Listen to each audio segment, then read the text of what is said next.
All right, I'm locked in to do this full review of The Beekeeper with Jason Statham, and I did have to look up how to say his last name because I didn't know. I use a scale of 0 to 10, and there are different categories. And so here are the categories. We have punch factor, which would just be like any type of violence. And then we have Statham swagger. We have unintentional comedy, which there's a lot. Plot twist and shenanigans, a chemistry check, and then any one-liner scores. The goal is that I give each category a score 0 to 10, and then in the end, we average all of those scores, and you get, an average score out of 10 for this movie. So to start off with the punch factor, I knew shit was gonna hit the fan as soon as he said, and I guess this goes with one-liner scores, I've got to go take care of the hive. I was like, he's about to cut off someone's head. And then when they really blew up his hive of bees, I mean, it was all over from there. Like, screw the old lady who got scammed. They're all gonna die. And so the violence was crazy. At one point I was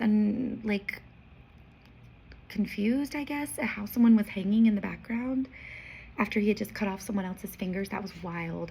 And then the bringing in an antique, container of gasoline into the data center was wild.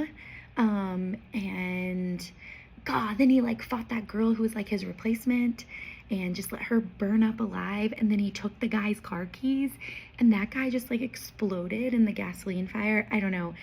I have to give the fight scenes definitely a 9.5 out of 10. Regarding Statham swagger, I can definitely see the appeal. He's not my type physically, so initially just looking at him, I would probably, rate his physical appearance kind of low, which is really vain, I know. But just the way he carries himself, and he's always brooding and always ready to just kick some ass. I don't know, that kind of brings him up 3 points. So, I mean, regarding how he takes care of everybody and protects people, but he has no regard for consequence, right? At the end, he just bucks over the White House, and then he's like, it's your stuff to clean up or whatever. I don't know, 7 out of 10. The unintentional comedy, truth be told, it has to be intentional because for example, the data center guy, how he just gets his fingers cut off, okay? And then he calls Danforth and he's like, I'm bleeding, my fingers are cut off. And then Clay finds him sitting in a car on a bridge and puts a moving strap on him and then just sends the truck off of the bridge. And that man went flying. If you flicked a french fry off a table and took a video of it from far away and the fry just flew off the table, that's what he looked like flying off of that bridge attached to that truck. There's no way someone made that and they're like, this is serious.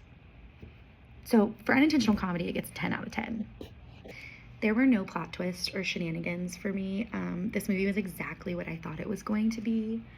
So I guess for shocking me, a 2 out of 10. The chemistry check is my favorite thing to discuss because there was no romantic chemistry in this movie, and that's kind of refreshing because a lot of times that's how they pull people in. His sweet little interaction with the older woman at the beginning was wonderful, and it was kind of awkward too.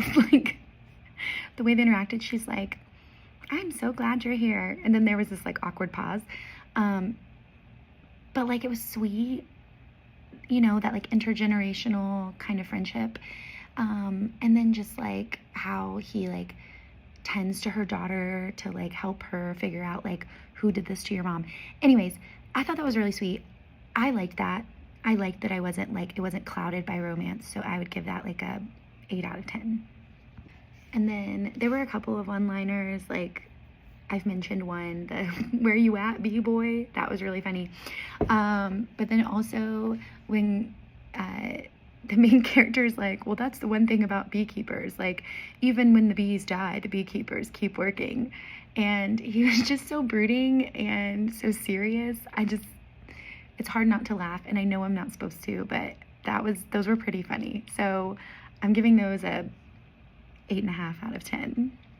When I added up all the scores and averaged them, the total for this movie is a 7.5. Shout out to Josh Hutcherson, aka PETA from Hunger Games, for making this great.